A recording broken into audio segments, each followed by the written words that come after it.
What up, what up? You're watching Weekends on the Jacobin YouTube channel. Anna Kasparian and Nando Vila with you. Nando, the show's going to be fire. You want to give them a little taste? Well, we got Branko Marcetic here, one of the most prolific writers, and he's got the good takes. You know, he's just one of these like Jacobin writers that like publishes like 100 pieces a month, and they're all worth reading. So I'm excited to talk to Branko. We're going to talk about the Teamsters, the International Brotherhood of Teamsters. That's a lot going on there, and you're going to talk about this infrastructure bill. What do we got with that? Is it good or bad? Give me a preview. No, look, we don't have exact details. We don't have the language in the legislation yet. But one thing that we do know is that they're going to privatize public infrastructure. That's almost a given at this point. And so we're going to do a deep dive on that and how disastrous it's going to be. So language. If that's the headline, then it's bad. I don't need to like look at the details of the legislation. Privatizing public infrastructure is bad. Always. It's never good, no matter what the context is ever. So exactly. And we're not just going to say it, we're going to show you, because these types of efforts have been executed in places like Europe, already executed in various municipalities across the country. And it does not bode well for workers. It does not bode well for just like the regressive taxation that's involved. So there's a lot to get into about that. And by the way, it ends up costing far more to do infrastructure projects once you privatize them. So we'll talk about all of that. And but before we do, I do think it's important to kind of talk about some of these recent Supreme Court rulings, one of which, Nando, you told me about this morning, because, you know, Saturday mornings just wouldn't be the same if you didn't know about the child slavery taking place in African countries to ensure that we get our chocolate from Nestle. I mean, yeah, geez. I mean, as I'm mixing in my coffee and cream, you know, on Saturday morning, you know, just getting ready to do the show, throwing up some child slavery talk. Hell yeah, that's what we need. Jeez. Only in America, let's get into it. Let's get into it, because I think a common misconception among Democrats regarding this extremely conservative Supreme Court is that they're going to be awful on social issues, when in reality, I actually think they're going to leave most social issues alone, but they're going to be hyper-focused on, and have been hyper-focused on, reversing workers' rights and, more importantly, handing down these pro-corporate Supreme Court rulings. And this is certainly one of them. So I'll set it up. You are absolutely right about that. Yeah. So here's the story. The Supreme Court has reversed 2 different lower court rulings, and it does, in fact, spell trouble for workers, not just here in the United States, but also abroad. So for the purposes of this video, we'll talk specifically about one of their rulings pertaining to a potential lawsuit against Nestle over essentially child trafficking and slavery that's taking place in Western Africa. So there are 6 men who tried to sue Nestle. And the 6 men who sued claimed that those companies aided and abetted child slavery because they knew or should have known that the farms were using enslaved children. So the 2 companies in question here are Nestle and Cargill. And just to give you a sense of how brutal and awful this is, I do want to go to this first video from an older BBC report on the child slavery that takes place to basically do the farming for the chocolate necessary for Nestle and Cargill. Let's watch. I mean, you see how young they are. And so 6 individuals wanted to sue Nestle and Cargill, which are US-based companies, for their role in perpetuating this type of behavior abroad. And the Supreme Court has weighed in on this with Justice Clarence Thomas writing that the lawsuit can't go forward. Justice Clarence Thomas, writing for the 8-1 majority, said the U.S. Court of Appeals for the Ninth Circuit erred in allowing the suit on the grounds that Nestle and Cargill had allegedly made, quote, major operational decisions in the United States. Thomas said the 6 plaintiffs, who are from the nation of Mali, improperly sought to sue under the alien tort for conduct that occurred outside of the United States. But these are these are U.S. based companies, right? And the lower courts, particularly the Ninth Circuit Court, had disagreed with the reasoning that was provided by the Supreme Court. So the Ninth Circuit Court's ruling was reversed by the Supreme Court, and they had ruled that the plaintiffs had properly claimed the ATS applied in the cases because financing decisions originated in the United States.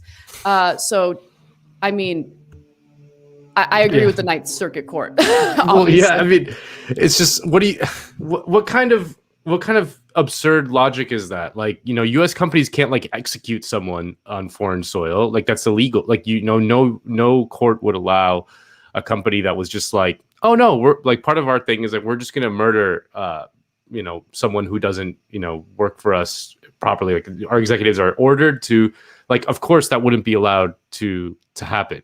You know, that would be illegal under U.S. law, even if the crime were occurring abroad. But, you know, it's just wild to see the court do this on an 8-1 majority. It's not even like the libs. I mean, I think Sotomayor was the only dissenting, right? And it's just like, by doing this, you're essentially giving them free reign to do child slavery. I mean, I don't know how anyone can look at this and just be like, well, I don't know, it's a very complex issue. And it's like, it's just not a complex issue at all. Like, you have to, I don't know, like you can't just like buy shit from that is manufactured by child slaves. Like, that's just not, that it's in any way, that the fact that that's in any way legal here in the United States is just absolutely ridiculous. Yeah, there are many US based companies that exploit child labor abroad in order to manufacture their products. I remember several years ago, there was this big story about H&M, one of the retailers here in the US that had, or I think also in other countries, but one of the many retailers in the US that was relying on child labor in places like Vietnam under honestly awful working conditions in order to manufacture their products. And like, was anything really done about that? No. And what the Supreme Court through this ruling essentially did was say, look, there's really no legal avenue in which these exploited workers can get any justice, because if they're companies based in the United States, like, how are you? And the Supreme Court says, yeah, but the child trafficking and slavery is happening somewhere else, so you can't sue them. So like, what exactly are people supposed to do to get any justice? Again, these are companies based in the US. You know, the financing decisions, as the Ninth Circuit Court ruled, are made in the United States. But now, thanks to this Supreme Court ruling setting precedent, there really are no consequences. These corporations are shielded from consequences in the future, and they can just do whatever they want abroad. They can exploit as much child labor as they want.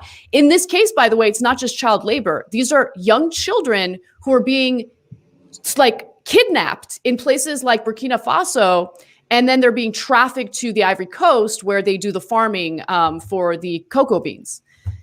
It's so bleak. It's just disgusting. But this is the kind of stuff we're going to expect from a pro-corporate Supreme Court. All the attention has been on reproductive rights, which I get, you know, we should be concerned about the possibility of overturning Roe v. Wade. But this court, I think, is going to be more focused on handing down pro-corporate rulings that will undo any of the worker protections that were gained through labor movements earlier, you know, in this country's history. And there's another example of that, which we'll talk about later. Yeah, and I suspect that they, you know, the feeling I get from this court and from Roberts in general, the Chief Justice, is that he's a pretty savvy operator, and he doesn't want to do anything that is too that's going to inflame too much of the discourse. Like, I remember like his Obamacare ruling, which was like, you know, one of the more heated Supreme Court decisions that I can remember in recent times. Like, I remember like people like literally waiting out, like reporters like waiting outside the court, like waiting for the thing to come. Like Terry Moran on ABC News was like reading, like analyzing it live as the paper was like literally coming out of the thing. And, you know, his ruling there was kind of like a savvy hedge. It wasn't like, it was unexpected. It wasn't, you know, people thought it was going to be like either all for the Democrats or all for the Republicans. He kind of like threaded the needle and charted this kind of middle middle ground there to like not piss off anyone too much, but to not like make anyone too happy.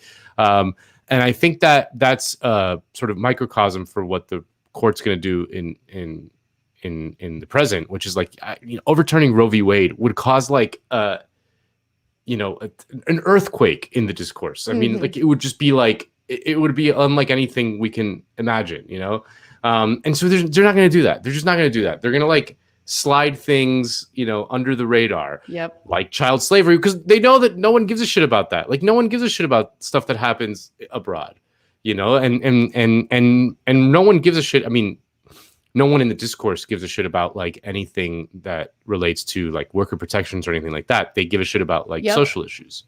So they're not going to touch those social issues. Right on about that. You're right on about that. Yeah. I mean, I think what we should be the most concerned about in regard to the Supreme Court is the things that we're not paying attention to, right?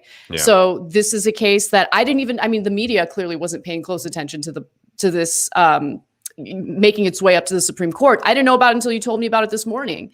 So definitely pay attention to some of the corporate related cases making its way to the Supreme Court, because I would argue that those are the cases where we're going to see some pretty significant losses.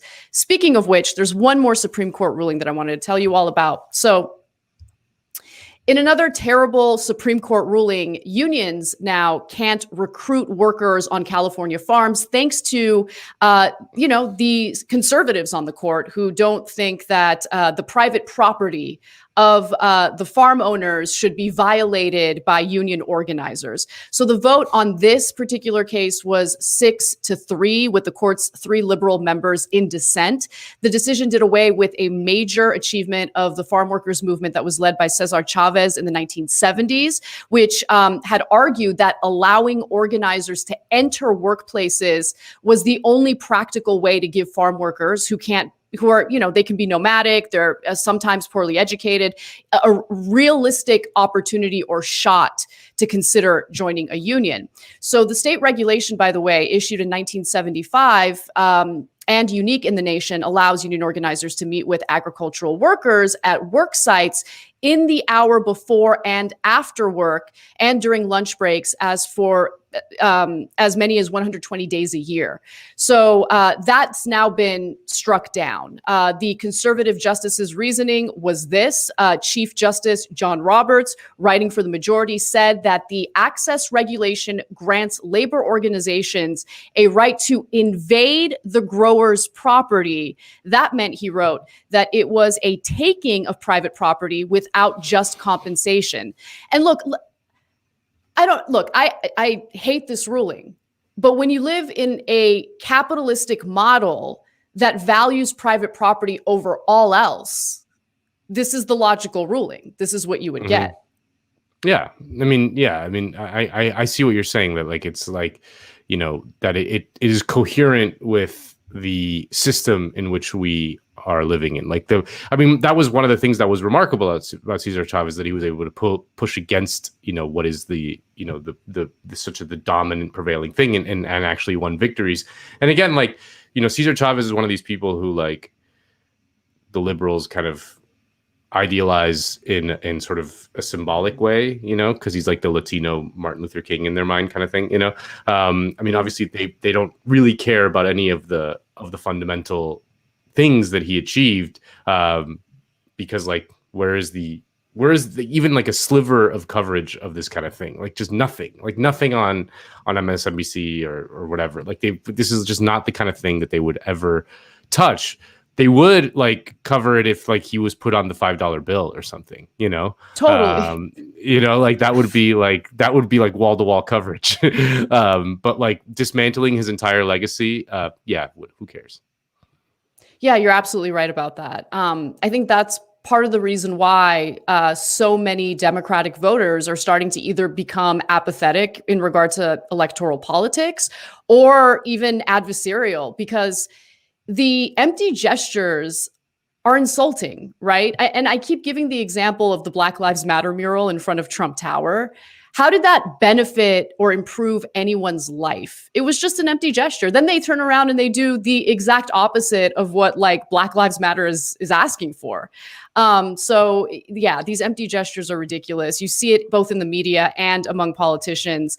And so yeah, this is a trend. The court has in recent years, as reported by the New York Times, dealt blows to public unions and limited the ability of workers to band together to make legal action over workplace issues. At the same time, the court has been protective of property rights. And look, electoral politics, as frustrating as it is, matters, right? Strategic voting matters. I know that in 2016, people were kind of dismissive of the impact of a Trump presidency on the Supreme Court. But the Supreme Court can strike down any of the gains made by organized labor in this country. Like, we might be able to do everything right. People might organize, get lawmakers to pass the right legislation. But the Supreme Court, considering how pro-corporate and conservative it is, can just blow all of that up. So I don't want to be too negative or pessimistic, but this is just the reality of the situation.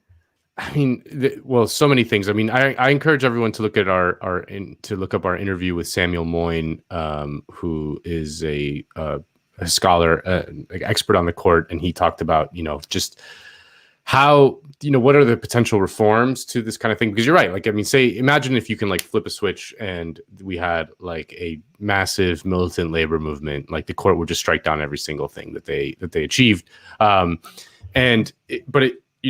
don't have to like this concept that the court is like this kind of, this like law of God, that they could just like, like impose, like, is just not the reality. Like the president does have huge leeway in kind of basically ignoring the court. You can disempower the court, and you can pass even reforms in Congress that change the makeup of the court, or there's plenty of reforms. So I encourage everyone to check out the interview with Samuel Moyn. But the other thing that drives me crazy is, you're right, like every election cycle, the liberals kind of like are hyperventilating about the court, but once they're in power, you don't see the same sense of urgency about it. Like, it's just, Biden's in there and they have a slim majority in Senate.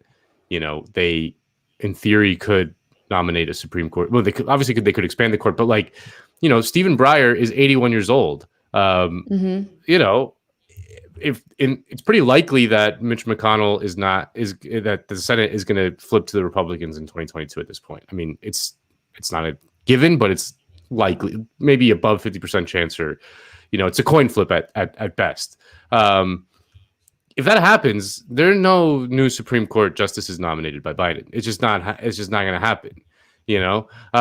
So there is no sense of urgency. There's just nothing. There's no like, once they're in power, it's the same thing that we talk about with the voting rights or anything like that. Like, they're hyperventilating when they're out of power, but then as soon as they're in power, it's just like, oh well, we just can't do anything about it. We can't do anything. We've been like yelling at you, hectoring you, like at an insane level for years, and then once we do the thing, and then you can't do anything about it. It just that kind of thing drives me crazy.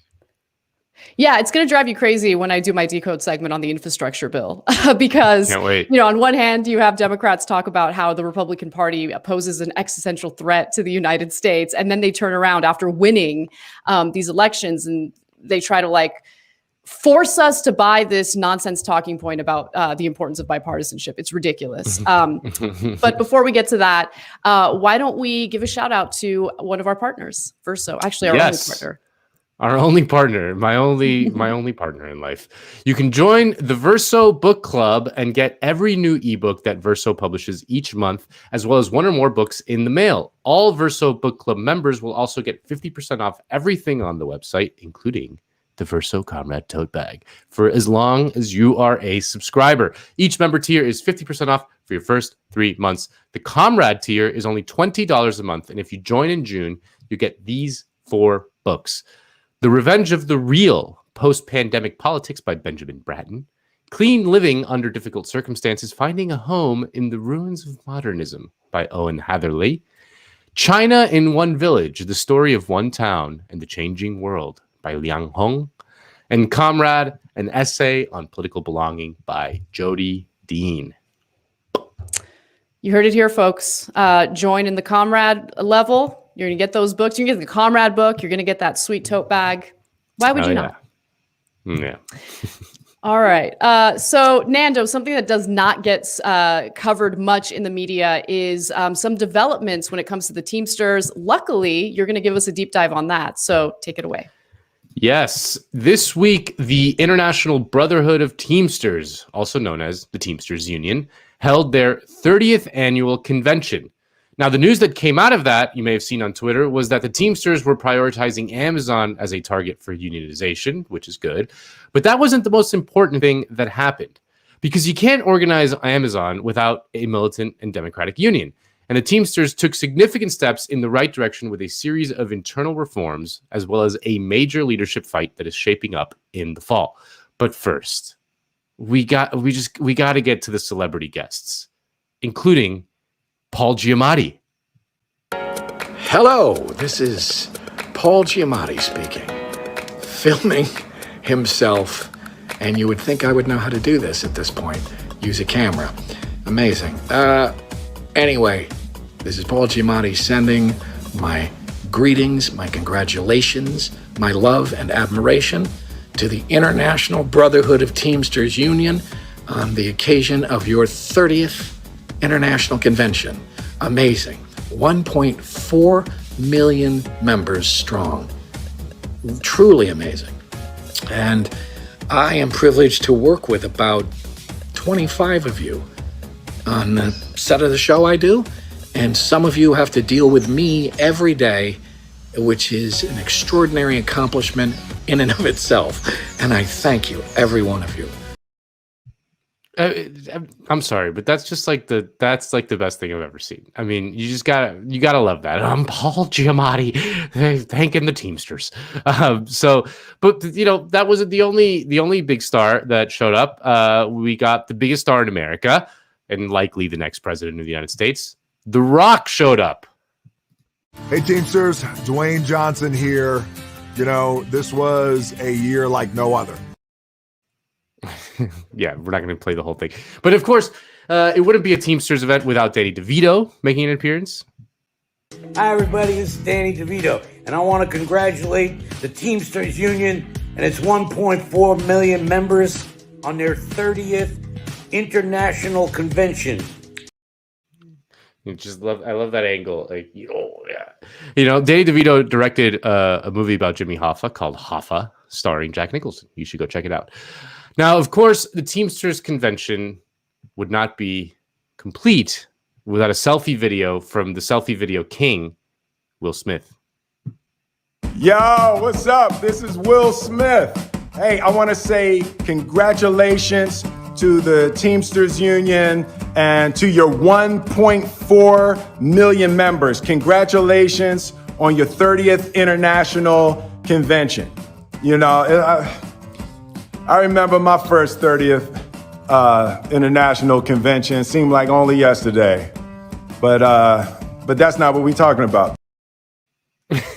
I mean, honestly, we were joking in the pre-production meeting. It doesn't seem like Will Smith actually knows what a Teamster is. It's kind of like a blink twice, Will, if you're under duress or if you have a gun pointed at your head or something. Now, obviously, a few celebrity cameos is good for morale. But the convention was also visited by a few members of the Biden administration, including Labor Secretary Marty Walsh and Transportation Secretary Mayor Pete Buttigieg.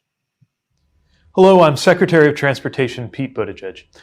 I want to recognize General Secretary Treasurer Ken Hall, the General Executive Board, and all of the delegates in attendance. General President James Hoffa, congratulations on a legacy of service. Your leadership has made and continues to make life better for millions of Teamsters and their families, and really for working people everywhere. I have a simple message for the Teamsters right now. Thank you. When we needed essential services and supply chains to keep our country running, when we needed to get COVID vaccines from manufacturers into arms, we turned to the Teamsters. Our transportation system is a backbone of our economy, and Teamsters play a central role in that transportation system. Now, I never thought I would say this, but Mayor Pete is right. The transportation system is the backbone of the economy, and Teamsters play a central role in that. And he may or may not fully appreciate what that means, but it's also a key reason why the upcoming Teamsters election matters so much. Now, the current leader of the Teamsters is James Hoffa. No, not that Hoffa. His son, James P. Hoffa. Now, Hoffa has been a pretty conciliatory union leader. His administration has not been known for any sort of real militancy when it comes to dealing with employers. Obviously, his last name looms large within the Teamster lore, but as Paul Giamatti points out, Hoffa is retiring this year. And I also offer congratulations to Jim Hoffa, the retiring president of the union after 23 years of service, I'm told. Enjoy your retirement, sir. I am told. Now, the battle to replace Hoffa as the leader of the Teamsters has been heating up. On the one side, you have the Hoffa continuity ticket, led by a couple of guys named Steve Varma and Ron Herrera. But the real action is on the other side, with the ticket that has been in opposition to Hoffa's leadership for the last few years. That is led by two guys named Sean O'Brien and Fred Zuckerman, who previously ran against Hoffa in 2016 and lost by just 6,000 votes, which is pretty close in a union of 1.4 million members. Now, the O'Brien and Zuckerman ticket, better known as Oz, are endorsed by something called Teamsters for a Democratic Union, or TDU, which for decades has been organizing within the Teamsters against the leadership that they see as sclerotic and corrupt. One of the major flashpoints between the rank and file and the leadership was a contract negotiated by the leadership with UPS in 2018. The new agreement included a series of givebacks, meaning a reduction of benefits that were previously won, and TDU organized to get the Teamsters to vote against the New Deal, which they did when 54% of the Teamsters voted no. But the leadership simply reversed the decision, using an obscure loophole called the two-thirds rule that allowed them to simply go against the majority of their members' wishes. Well, at this week's convention, TDU was able to end the so-called two-thirds rule, and it was seen as a major victory to democratize the union. But that wasn't the only thing they won. They also got a constitutional amendment that requires rank-and-file members on all contract negotiating committees, both local and national, and they also got improved strike benefits. They will now be paid from day one of a strike. Now, TDU has fought for decades to end the two-thirds rule, which Hoffa and his officers used to force bad contracts on workers. Here is Fred Zuckerman, the Z in the Oz ticket, arguing in favor of striking down the rules Hoffa helped put in place. I call on Fred Zuckerman. Thank you, Mr. Chairman. My name is Fred Zuckerman, a proud Oz Teamsters United delegate from Teamsters Local Union 89. I speak in favor of the amendment. Before it was popular, I opposed the two-thirds rule and the implementation of supplements and riders because my members have felt the brunt of this bad policy. I proposed amendments to the Constitution in 2016 to keep cowards from implementing contracts on our members. Now it seems everyone is jumping on the bandwagon because of the members' outrage. In successive contract negotiations, Local 89 UPS members have had their contracts rejected and rammed down their throats. In 2013, they had their supplement implemented on them, and in 2018, they had the National Master Contract implemented on them. We had significant issues being negotiated prior to the IBT imposing our supplement on us. Issues such as unpaid time, subcontracting, safety, health insurance, and full-time jobs. All that was taken away from our members when the IBT undermined our negotiations and implemented the supplement. To this day, because of the 2013 and 2018 contracts were implemented on them, WorldPort members who have felt betrayed by the IBT have elected delegates and alternates, who I am with today, to send a clear message to the cowards who implemented the contracts on us that we will never again tolerate those types of actions. No more will a contract be implemented, and I will guarantee that in 2023, the IBT will stand with the members in negotiations instead of working against them. No longer will members suffer information brownouts and blackouts because rank and file members will now be allowed on every bargaining committee. On Monday, I was proud to make the motion to approve the language in this committee. I'm happy members of this administration had a late life conversion on the 2/3 rule. But make no mistake, Time is up. they came to this All They came to this revelation kicking and screaming. Still, the fact is we reached consensus agreement. Regardless of the path, they finally listened to the members and Wrap it rid the up. Wrap it up. Constitution of You're this beyond the 2 minutes. Wrap it up. detrimental policy. I urge a vote in favor of this amendment. Okay, I'll call on Ron Herrera. Yeah, that was pretty awkward there toward the end. I mean, he basically called Hoffa a coward to his face. Now, democratic unions are important because democratic unions forge greater solidarity, which is what enables the union to fight against bigger, badder companies, rebuilding trust within membership so they can actually pursue harder fights against UPS, Amazon, etc. Having rank and file members on all bargaining committees and improved strike benefits are big game changers for the union, especially in upcoming anticipated contract fights. Now, we covered the Teamsters strike at Hunts Point Market in New York City. And while that was victory, that was just a local strike. The last time the Teamsters went on a national strike was in 1997 against UPS. The chairman of the delivery giant indicated UPS may be willing to compromise. In Washington, D.C., the talks went on late into this evening. Striking Teamsters met with company officials. The discussions are still being billed as informal talks rather than formal bargaining. And UPS could soon have another strike to deal with. Its pilots are talking about walking out. They've been working without a contract since 1995. Those contract talks are expected to resume this fall.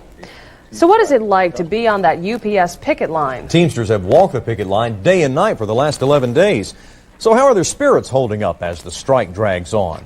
News Channel 7's Cordell Whitlock is at the UPS picket line in Spartanburg tonight. So Cordell, are the Teamsters prepared to stick with it?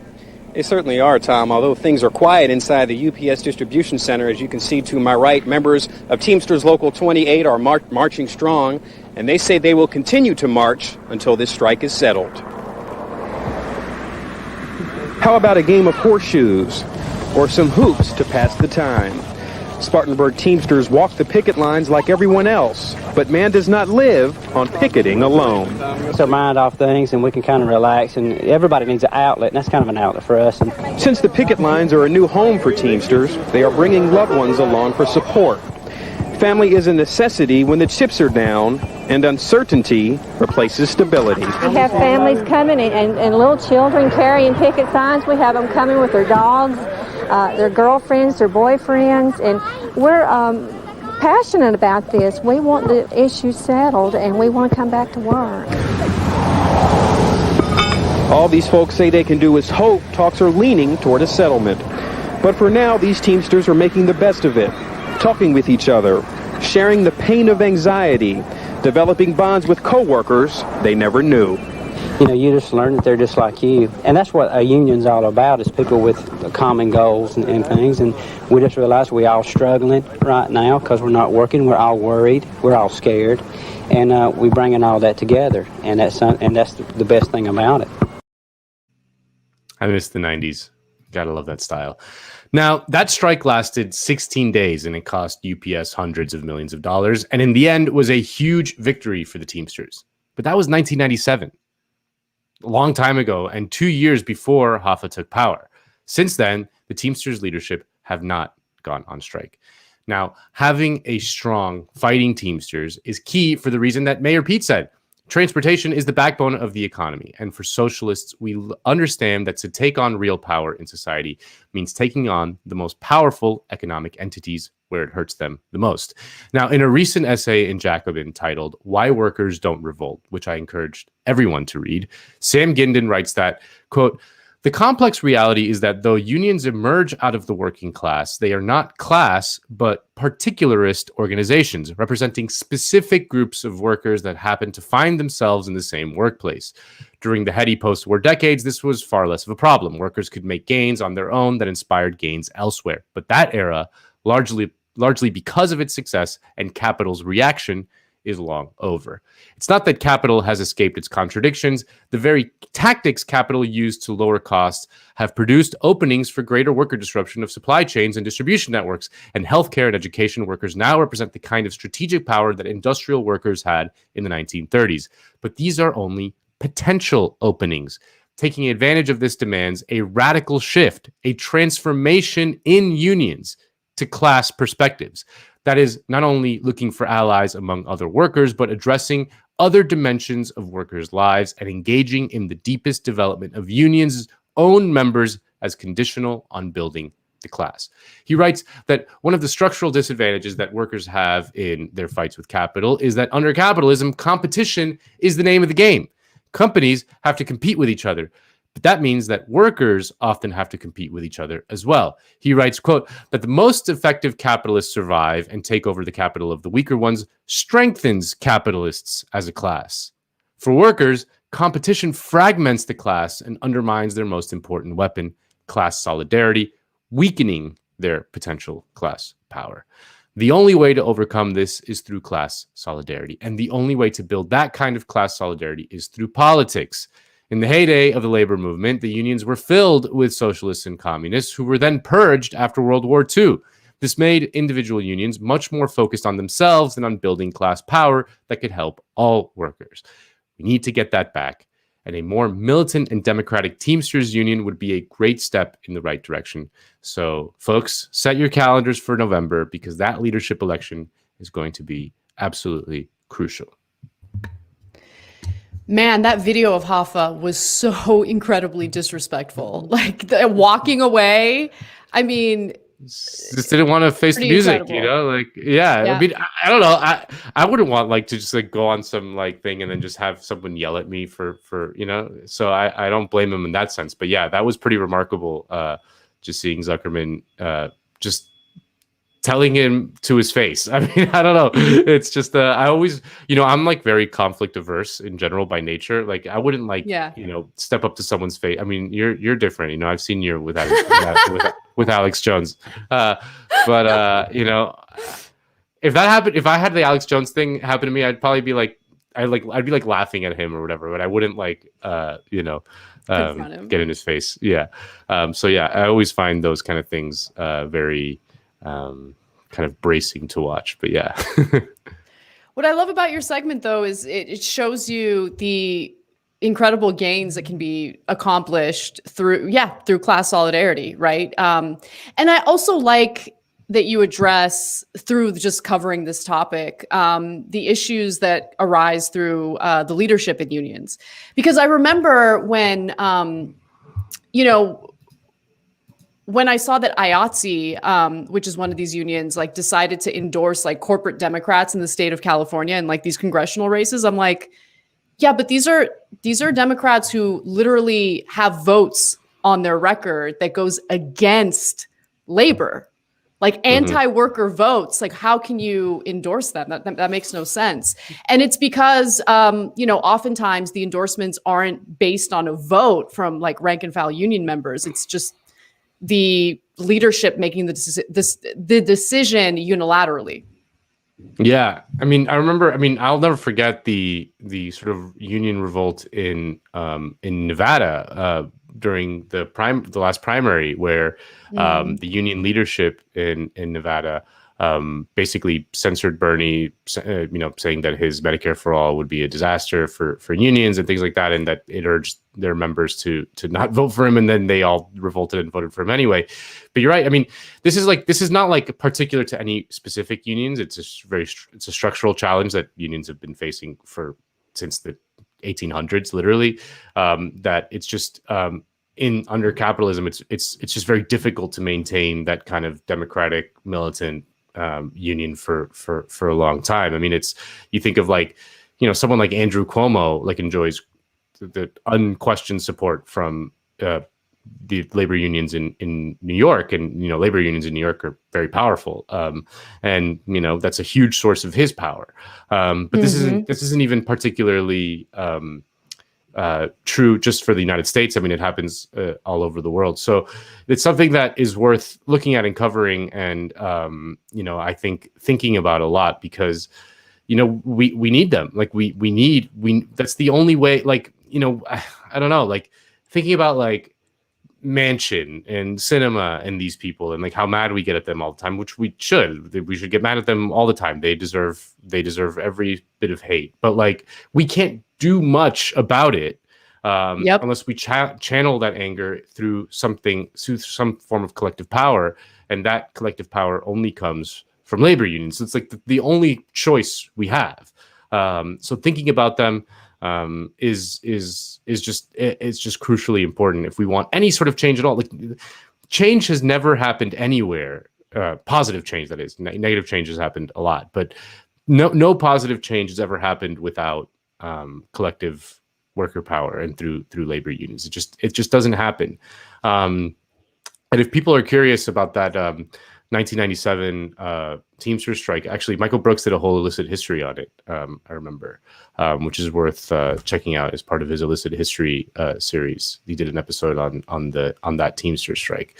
But yeah, I mean, it's going to be interesting. I mean, shout out to producer Kale, who's very plugged in and connected with the Teamster Union. Producer Kale, come on, because he produced a huge chunk of that segment. I can't claim much of the credit, only part of the credit.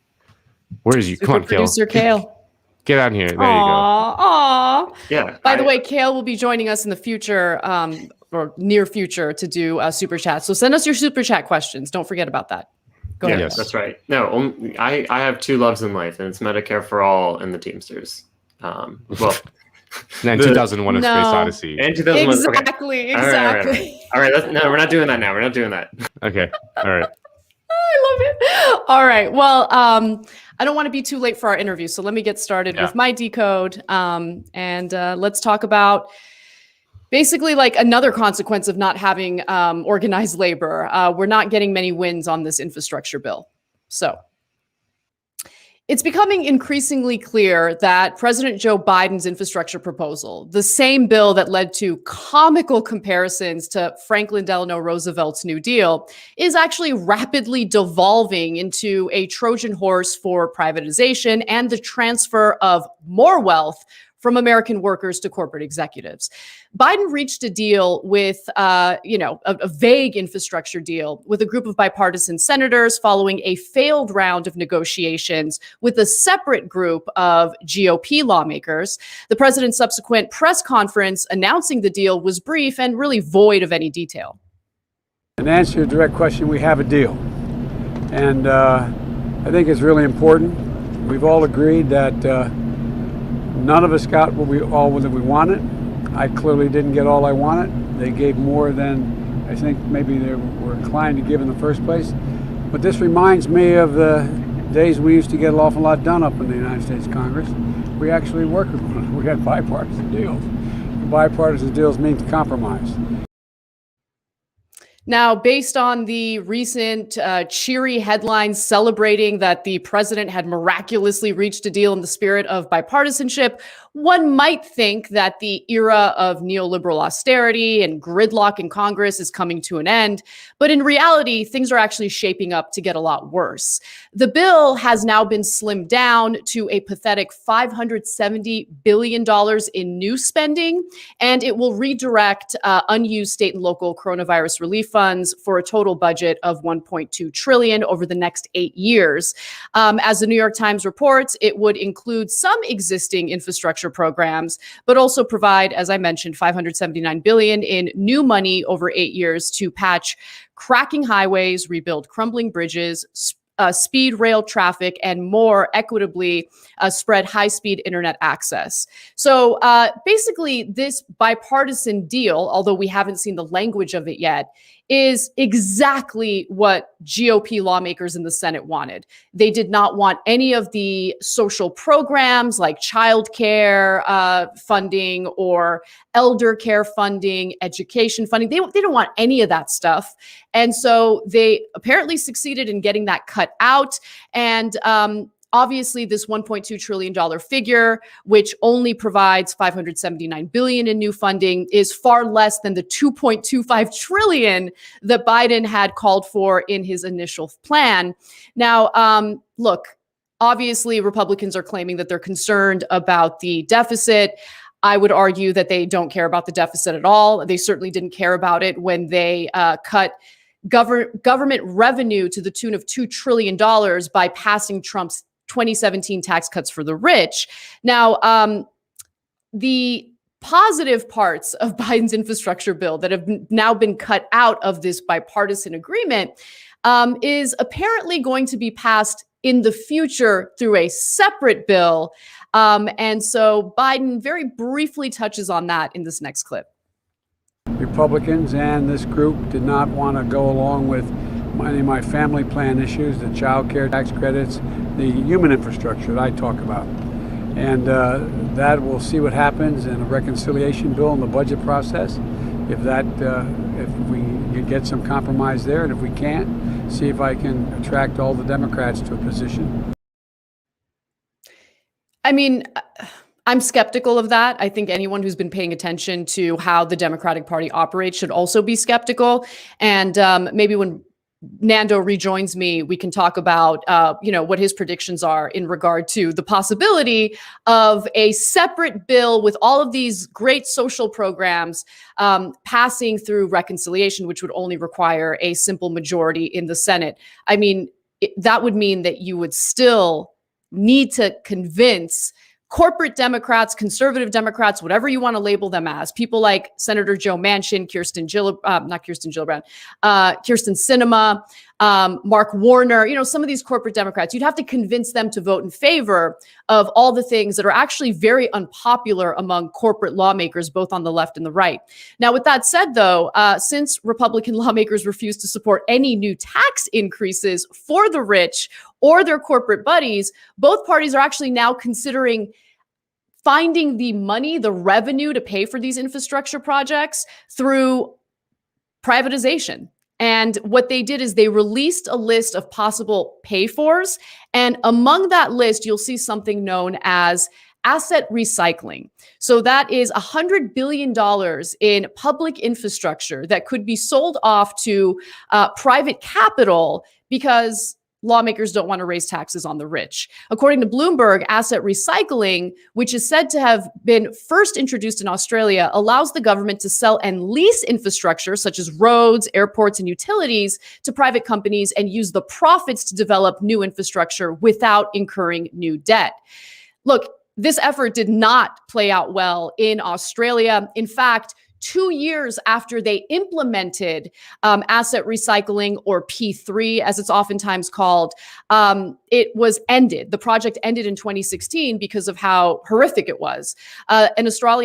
An Australian Senate committee said it was, quote, concerned about the possibility that incentives under the asset recycling initiative may encourage privatization without effective public consultation and communication strategies, and without appropriate consideration or analysis of future costs. And oftentimes when we privatize public infrastructure, people are told that it's actually going to be far more cost effective, but the data does not bear that out. And I will get to that later with some evidence, with some receipts to make my case. It turned out, by the way, that the government was just, in Australia, was just privatizing public infrastructure and then doing nothing with the money, the private capital that they received through the sale of the public infrastructure. And so a year out, in some cases, reporters would reach out to government officials and ask them, cool. I mean, the whole point of privatizing infrastructure was that you guys would then gain the revenue necessary to direct that funding to other infrastructure projects. What are you guys spending the money on? And Australian lawmakers were like, we haven't really thought about that much. So they did end that program 2 years later. There were a host of other issues that we're likely to experience through the privatization of various parts of our public infrastructure. Now, Scott Lundlam, who is a Green Party senator from Western Australia, protested that privatization bill before it went into effect. His statements are foreshadowing of what the American public can expect should the Biden administration go forward with $100 billion in infrastructure privatization. Watch. This bill, to put it as plainly as I can, is about bribing state and territory governments to sell off public assets in order to obtain Commonwealth funding. So we will be urging Labor to join with the Greens and vote the bill down, which would, among other things, create a slush fund for toll roads at the expense of investment in public transport. Oh yeah, toll roads. Now it's time to talk about the very specific consequences that average Americans are going to face as the federal government sells off public infrastructure. There's several issues with asset recycling. And I want to be clear, asset recycling, public-private partnership, P3, it's all the same thing. So I might use them interchangeably, but understand it's the same result, essentially taking public infrastructure and privatizing it. Now, the first thing I want to focus on is the redistribution of wealth, a trend that we've been experiencing in the United States for decades now. And it's the redistribution of wealth from the very bottom to the very top. That is what we're going to experience under this privatization effort. And think about it. The only reason private capital would be invested in these types of public infrastructure projects is if they viewed it. If these private companies viewed it as a lucrative investment. Remember, they're doing this because they want a return on their investment. So maximize gains, minimize losses. And as David Dayen wrote in the American Prospect, there are only two ways for these companies to reduce ownership and operation costs below what the public sector would spend while still being profitable. They can cut back either on safety or labor or maintenance, or they can extract a lot of profit from users of the infrastructure. Think toll roads. In fact, to help us think about toll roads, let's see how Americans feel about them in parts of the country that have already implemented this so-called public-private partnership model. Virginia is a big believer in public-private partnerships and points to successes like the express lanes here along the Beltway, where a driver can choose to pay a toll to get around congestion. They say it's been a big success, but those successes have come with some costly mistakes. Every time you get into your car, it's like ka-ching, ka-ching. Totally. Linda Dyer's daily commute is taking a toll. Whenever she leaves home, she's paying to use tunnels that used to be free.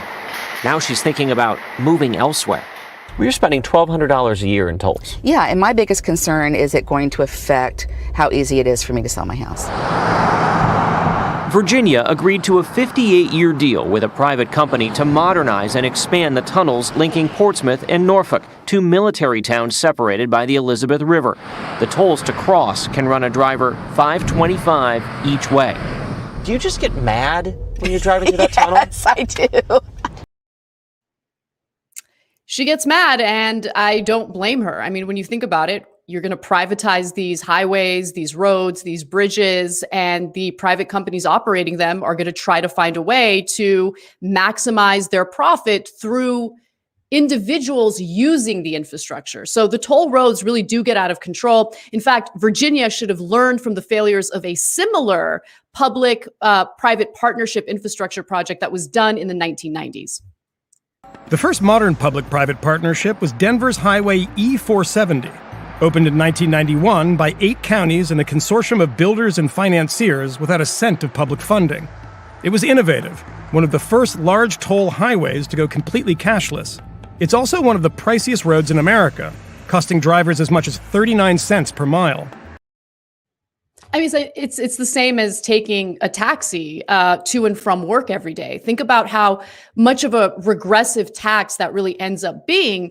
And speaking of regressive taxation, when Biden initially proposed his infrastructure plan, he claimed that it would be funded by, or the financial burden would be carried by wealthy people, individuals making more than $400,000 a year. And he also proposed to increase the corporate tax from 21% to 28%, even though it was 35% before the Trump tax cuts for the rich went into effect. He claimed, and still claims, that he rejects the regressive taxation options that have been floated by Republican lawmakers, things like a gas tax, for instance, or a highway tax. He's like, no, we're going to reject that. We're not in favor of that. We want to make sure that working Americans, average Americans, don't bear the financial burden of these infrastructure projects. But in reality, in a very roundabout way, if Biden agrees to privatizing public infrastructure, those regressive taxes will be implemented anyway. But the it's not a regressive tax that provides revenue to the federal government. It's a regressive tax that provides revenue specifically to private corporations, which is why this is just another scheme to redistribute wealth, whatever's left of it, from the bottom to the very top in this country. It is a complete disastrous idea. And the fact that it's even being considered by Democrats gives you a sense of just how similar both parties are when it comes to appeasing their corporate overlords. Now, I also want to talk about the other talking point that you're likely to hear from proponents of this public-private partnership or asset recycling. Now, in order to get the public on board, oftentimes what you'll hear from these private corporations or proponents of these programs is that it's an efficient way to build infrastructure and to cut costs associated with buildings infrastructure. But the data does not, in fact, bear that out. There's actually been an abundance of data indicating that that talking point has been disproven. In fact, a 2018 UN report found that while privatization's proponents insist that it saves money, enhances efficiency, and improves services, the real world evidence very often challenges or contradicts these claims. In terms of costs, private finance is more expensive than public finance, and public-private partnerships can also incur high design, management, and transactional costs due to their complexity and the need for external advice. Listen, we see that here in California, where voters overwhelmingly agreed to raise their own taxes in order to provide the funding for, these supposedly affordable housing developments. What ended up happening is these developers who were contracted by local lawmakers, what they did was essentially just inflate the cost, the building costs for these affordable housing units. It's just the same thing happens, not just here in the United States, but across the world where these public-private partnerships take place. Also, it's important to look at specific examples of how these infrastructure projects can end up costing a lot more than they need to. We have so many case studies to show, including what you're about to watch in this video. Private dollars are not a substitute for public dollars. And we're not going to be able to solve all our issues simply by having public-private partnerships be the only answer. That's because these deals often end badly for the public. In Texas, the company that built a toll road from Dallas to Austin went bankrupt in less than a decade before it could repay millions in federal loans. And in Chicago, a 75-year Morgan Stanley-led lease on all of the city's parking meters has cost the city millions. In Virginia, you don't have to go far to find a project that bombed. In 2011, a company called Elizabeth River Crossings won a contract to upgrade tunnels connecting the naval town of Norfolk with the working-class city of Portsmouth. The company makes its profit from tolls, which started small, but now reach as high as $11. Good afternoon, fellow Rotarians and guests. It's discouraged people from using the tunnels, and Portsmouth locals say it's hurting the city. Portsmouth is a commuter city for workers who come to us. These tolls of, $800, $900 a year have an impact on them. So it has a domino effect on communities, especially when you have roads that are just far too expensive for individuals to use. And honestly, while researching this story, there were just too many examples of how these public-private partnerships were wasteful. How these so-called efficient private companies actually ended up not being efficient at all and went bankrupt. And the privatization of public infrastructure not only ends up costing more to complete the project itself due to inflated costs, but sometimes the tolls, these toll roads, end up being so financially burdensome for workers that the government has to step in and subsidize the tolls as well. Many in this working-class community couldn't afford their commute, forcing the state to pony up nearly $300 million extra dollars to buy down the tolls. Meaning that we could have done that project ourselves. So that project just was a loser. Great transportation project that needed to be done. The infrastructure absolutely was needed. The way we financed it was not such a great deal for the Commonwealth of Virginia. So how is that efficient? I mean, how is it efficient to essentially sell off public infrastructure to private companies who then obviously mismanage the project, in this case, implement insanely expensive tolls to the point where the local officials have to get involved and provide more resources to subsidize the tolls so people in the community could actually afford to use the roads. I mean, this is the direction that we're headed in with this infrastructure bill, which, again, going back to all of these ridiculous headlines comparing Biden to FDR. I mean, yes, did FDR in some through the New Deal offer opportunities for private companies to join forces with the public in order to execute some infrastructure projects? Yes. But this essentially puts it on steroids because it's just taking public infrastructure and privatizing it, allowing these private companies to do with it what they will. Since they have a profit motive, they're not actually going to invest the resources necessary to improve the infrastructure. There's also a likelihood, by the way, that as soon as they obtain all this infrastructure, they're going to have clearly a vested interest to lobby Congress to deregulate various codes and building regulations. That's another thing to be concerned about. And we've seen similar things happen with other privatization models, like for-profit prisons, for instance. How did that turn out for us?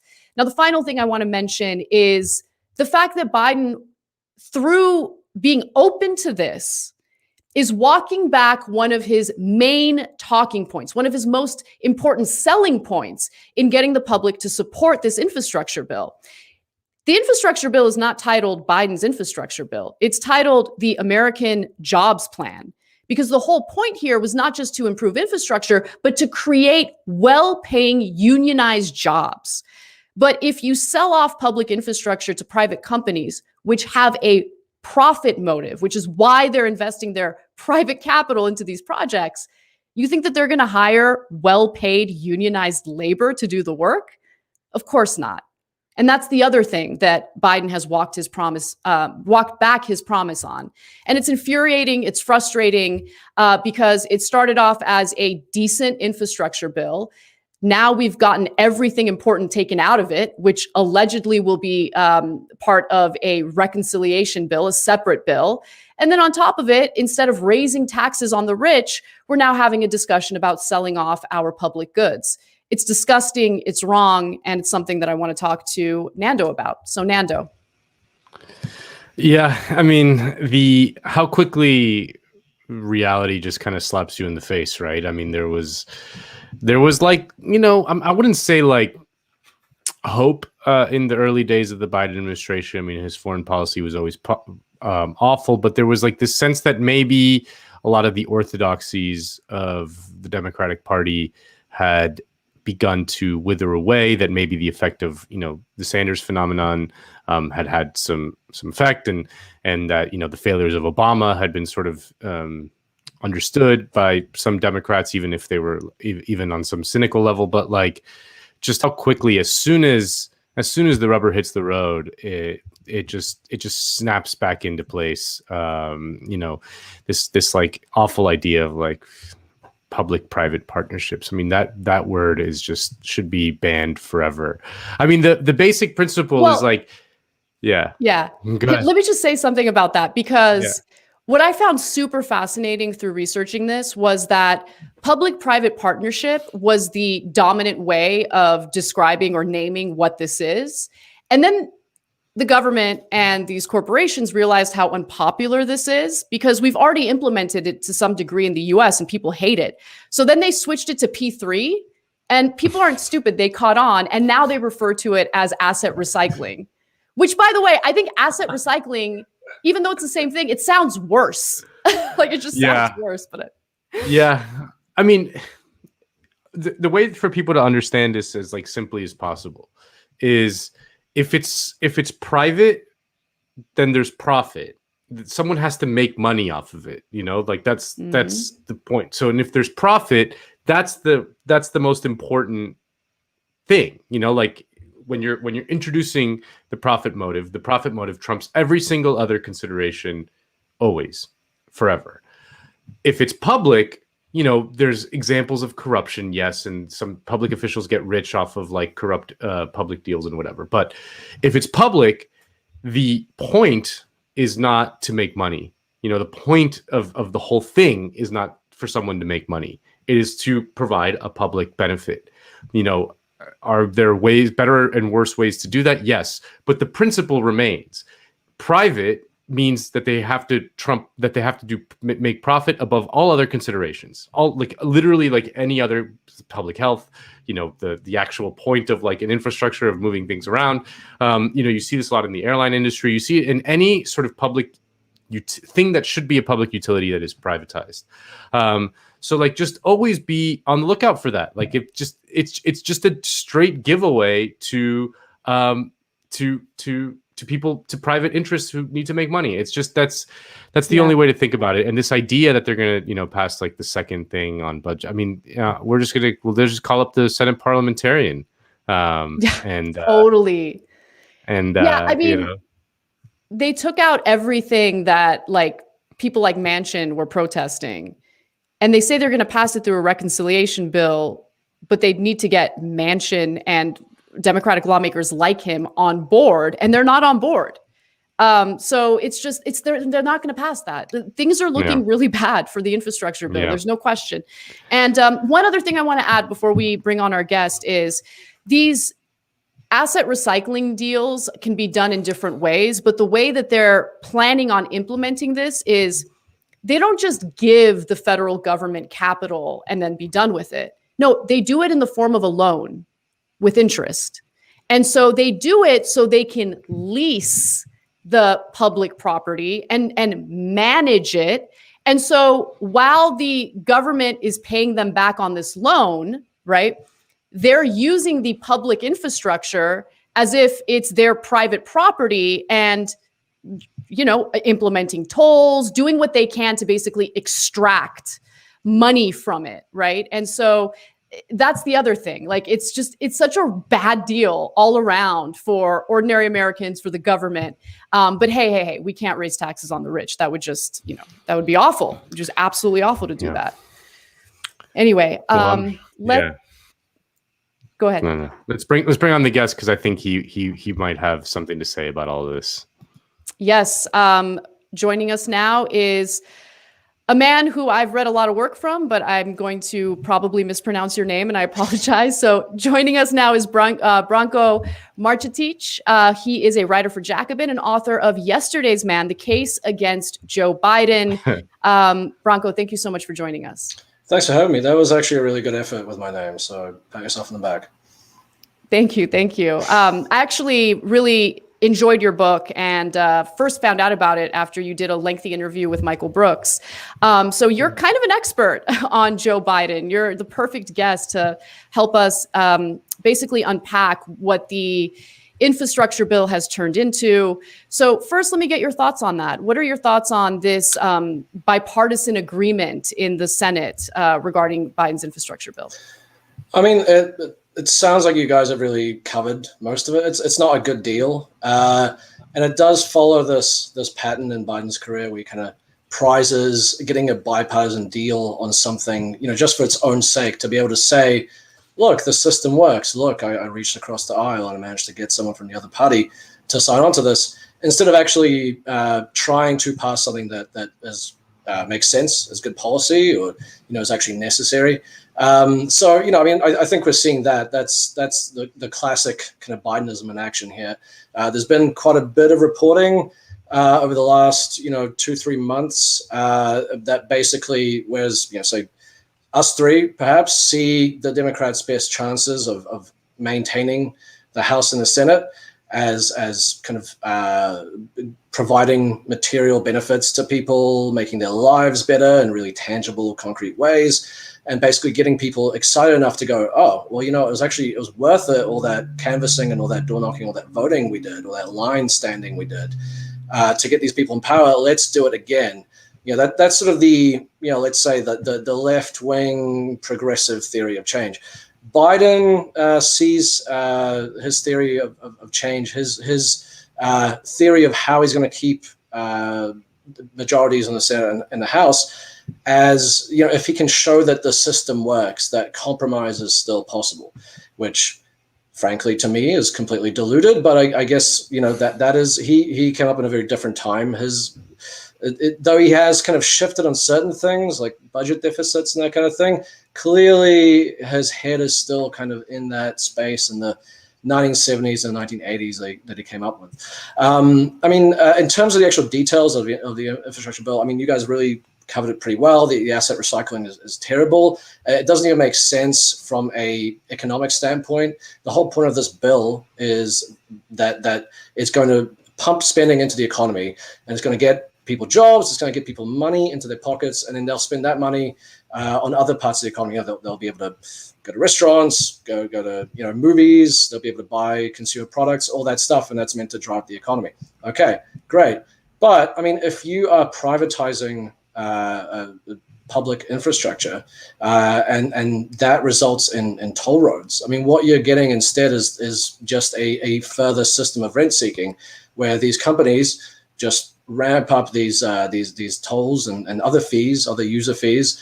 People, instead of spending their money on actual productive parts of the economy, they just spend it to put it into the pockets of finance and private companies, which of course then recycle that money into, for example, buying up foreclosed houses so they can become the biggest landlords in the country, and a whole host of other things. Taking it away from the actual productive part of the economy and putting it into this kind of just this rent-seeking finance bubble, basically. The exact opposite of what this entire thing is meant to do, the entire point of these big trillion-dollar, multiples of trillion-dollar stimuluses. And the other aspect, I apologies, I only signed on towards the end of the segment, so I don't know if you cover this. But the other part of this is that in the deal, they've talked about, it's only about, I think, $579 billion of new spending. The rest of it is they're going to recycle it through finding other ways. So they're going to, try and claw it back through the IRS, or they're going to, so that they've calculated this kind of magical, economic growth that's going to happen. And so that'll pay for it. That's their calculation. And one of the other big ones is that they're going to draw on unused unemployment insurance. And so, 26 states, I believe, cut off the expanded unemployment insurance early because there was that fear mongering around is the fact that people are getting paid a minimal amount finally to actually make, to have a life. Is that stopping them from taking these low wage jobs without benefits and that are incredibly dangerous? Clearly, yeah, that must be it. So we're going to cut that. And so what they're going to do, what they're talking about doing, is repurposing that money and then using that to pay for some of this, partly a stealth privatization scheme, which is, that's an injustice on a whole other level. There was actually a report just by Bloomberg the other day where they found that at least 9 million people never actually got any unemployment insurance over the course of this because of a variety of things, because the system for delivering it is antiquated and Byzantine, because there's all these various rules in states that basically make it, depending on where you live, very, very difficult to get it. And they've talked about in this deal, spending or paying for some of the spending by going to look at the integrity of the unemployment insurance system. They talk about there's fraud going on. And so they're going to, we'll have to see what the details are, but they're going to, I guess, go after fraud. Now, okay, sure, you can say fraud is bad, but the reality is that you look at some real examples. When governments go after fraud in whether it's unemployment or other welfare systems, it's not necessarily that they're actually going after fraud. They could be going after people who have screwed up something when they were writing their forms to apply for things. They could be going after people who, made some other mistake or accidentally, misrepresented something about their biography. Who knows? It can be many things. There was actually I can't remember which state it was. Might have been Michigan, but they found that going after welfare fraud, they basically, I think 70% of the people they went after were not fraudsters at all. It's completely just a mistaken identity. So that's on top of everything that you guys have already covered. This is an added layer of injustice that again is not only completely contrary to all this stuff we hear about. This is the return of the federal government in people's lives, making a positive difference, that Biden is the new FDR/LBJ/Abraham Lincoln, all that stuff. It's contrary to that, but it's also economically, it completely defeats the whole purpose of this whole thing, which is to do a massive stimulus, do short-term, big amount of spending, forget about the deficit for the short term, and hope that will bring back the economy in a big way. And all of that, I mean, if people aren't getting their unemployment, if actually unemployment is being taken out, and as well as that, people having to pay all these user fees, again, it's just more money going into finance, into completely unproductive parts of the economy that are then recycled into basically dominating people's lives even more than they already do. Yeah. I find the argument that Trump did way better than expected in the November election due to his passage of the CARES Act and this, the checks in people's pockets, with his name on it, and the expanded unemployment insurance, which was kind of historic, at least in recent history at the time, pretty persuasive. And it seemed like that maybe the Democrats could learn a thing or two of that, just on a purely self-interested, I want to remain in power type of thing. Like, if we do this, like, people will like us and vote for us. But they're so captured ideologically and by interest that they I don't know if they understand that or not. I mean, I can never really tell. But I wanted to ask you, because when you wrote your book, it was not a given, or it was not even likely, it didn't seem, that Biden was going to win the presidency, the Democratic primary, let alone the presidency. I remember thinking, like, man, poor Branko, like worked on this book, like worked on a whole book about like some guy who's going to come, he was going to come in like 8th in the Democratic primary, like after Iowa and New Hampshire, where he was just like absolute disaster. I was like, man, he's toast. I mean, maybe it won't be Bernie, but it's not going to be Biden. But then Biden won. Like, were you? I've always wanted to ask you, like, were you nervous, or like were you just like always confident? No, he's gonna pull it out. No, I was not confident at all. I mean, I was sitting there going, what am I really doing this for? Like, is this going to sell anything? Because by the time this comes out, he might not even be alive from some of the kind of stuff we saw on the campaign trails, bleeding and everything. So there were many points where I was like, am I just completely wasting my time?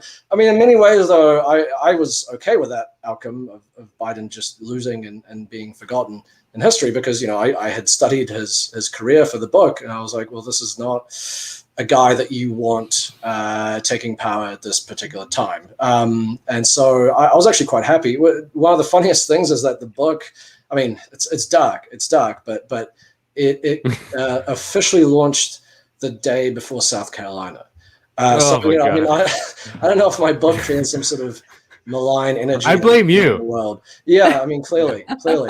And then he came roaring back, and it was, people said things to me like that. They were like, "Oh, I'm so sorry. That this guy that you wrote this book about is, it seems to just be a non-entity now, and kind of a joke." And I was like, "Are you kidding? No, I don't care. I mean, that's fine. I wrote." So your political commitments are stronger than your like self-interest in selling as many books as possible. Yeah, I would say so. Well, that's good. It's like, mine are not. I would be like, come on, Biden, baby, come on, baby. My thing was, I want the book to break even, because I don't want anyone who invested money into it to help me, write it. I don't want them to be screwed over, and it did that. And so when that happened, I was like, oh, great, okay, now I don't have to worry about that. But yeah, I mean, what happened, and it's interesting. We were talking about how for a while it seemed like maybe things were going to go in a different direction, and it was for that first, I guess, whatever month or two, when they were trying to pass a stimulus, and they ended up passing it on that party line vote via reconciliation, even though obviously there's massive flaws with that bill and it's very limited. It's just basically a temporary emergency bill that the biggest things about it kind of expire after a couple of years. Nonetheless, it seemed like, maybe this guy in this party has kind of turned over a new leaf and learned something. Maybe they are going to do things in a different direction. And I think what's happened since then, I think with the Democrats, centrist Democrats like Chuck Schumer, I think they still are kind of there. I think they realize, they understand that the kind of case that people like us have been making for a while, which is that if you don't deliver for people, you're going to get punished electorally. And that's why they passed that stimulus bill. I think Biden, on the other hand, I think he passed that stimulus bill. I think the job numbers for the first couple months that came out were quite underwhelming. The Republican Party started attacking the extended unemployment insurance, saying that basically it was keeping people out of work. And there's a variety of reasons why those job numbers were not good. If anything, to be honest, it's probably because they didn't go far enough. People are still paying off a ton of debt. So if you're paying off all this debt, medical or student loans or whatever, and you're not, again, spending it into actual productive parts of the economy, it's not really going to be that you're not going to get this massive comeback that you're hoping for. But anyway, I think when that happened, one of the things I found when researching Biden's career is that when he's attacked by the right, he runs away. He's not someone who is confident in defending, progressive or even liberal positions. He's a little more so now. He's done some things, obviously, with the Amazon union vote that other presidents didn't. So he's, for Biden, right now, this is maybe the most progressive you're going to get out of him. But for what we actually need, climate change. this bill is meant to be maybe the last chance to do anything for years, maybe even the rest of the decade on climate change. And that's all been negotiated out. But I do want to say, I don't know if we're going to move on yet, but I think we should also talk about some of the responses to this infrastructure deal, because there is a reason to be a little more optimistic, and with progressive Democrats kind of putting their foot down on certain things. So it's not clear that this bipartisan deal is actually going to be the thing that passes. And we can talk about that a little more. I don't know where you guys want to go. Yeah, actually, I would like to discuss that. I didn't want my segment to go too long, so this is perfect. So, we've heard from some of the progressive Democrats in the House, people like Representative Jamal Bowman, that progressives are ready to withhold their vote as a bloc if they don't get exactly what they want in the, infrastructure bill. Bernie Sanders also says that he wants to ensure that there's I forget the wording he used, but he seems to buy into this notion that there can be a separate bill that has everything that we actually want in it that can pass through reconciliation. I'm actually super skeptical of that, but progressives banding together and withholding their vote, I think could be a productive strategy. What are your thoughts on that? Well, so right now, because everything is so narrow in both the Senate and the House, it does offer some opportunities for basically progressives to leverage whatever votes they have to be able to get their way. And so, with this bipartisan deal, Biden is kind of having to negotiate several different interests and sides. He wants to get a bipartisan deal. He doesn't care what's in it, as long as it's bipartisan. He can say, look, I managed to get people to agree, the system works, yada, yada, yada. That's what he wants. The Republicans don't want big infrastructure spending. They don't want any big spending. They don't want the economy to get better because they would like to get as much gains as possible in the midterms. So they want to keep it as small and limited as possible. You've got centrist Democrats who are sort of, whether it's ideological or just sort of political strategy, doesn't really matter, but they are kind of trying to, people like Sinema and Manchin are trying to kind of appear centrist. And then you've got progressive Democrats who want some really, clear and key priorities in this bill, climate probably being the number one, but also things like childcare and universities and all that kind of thing. And so to get this bipartisan deal passed, Biden, on the one hand, has to appease the centrists and the Republicans, which he's doing with this bipartisan deal. But on the other hand, he also has to have every single progressive Democrat on board as well, effectively. And so what he has had to do, because progressives have said, we are not going to vote for this unless we get a vote first to advance the reconciliation package, which is meant to be the actual infrastructure package. And so Biden has had to publicly say, I'm not going to sign this bipartisan deal on its own. It's a no-go unless it is also done in tandem with reconciliation. And whether he really means that or not, who the hell knows? Maybe he does, maybe he doesn't. But you can't, the other thing, if you look through Biden's career, you can't really trust a lot of things he says in public. But what that has done is now all these Republicans who had signed onto the deal and who were hoping that, this was the way that they were going to use Biden's instinct for bipartisan deal making and compromise with the right to basically narrow his agenda. Now they're looking at the way that progressives are pushing the reconciliation package, and they're going, well, hold on. Well, we're not going to, if they're going to pass all this stuff that we didn't want anyway, then why are we going to sign onto this deal that then also lets Biden kind of do a big event or a press conference where he announces, look at me, I managed to get a deal. I'm a really great president. We don't want to give him that win. And so now all these Republicans are starting to kind of mutiny and are saying, no, we're not going to support this infrastructure deal. The bipartisan deal may not even end up happening. And what could happen entirely by accident or by a series of sort of various events, not planned, is that by doing this, the Republicans abandoned the deal, which effectively looks really bad for them. They negotiated this deal, then they abandoned it. And then the reconciliation package ends up going, and the bipartisan deal doesn't happen because of Republican intransigence, which would be interesting because that sort of, to some extent, happened when Biden was vice president. Obama would task him to negotiate with Republicans, Tea Party Republicans, for how to cut the deficit.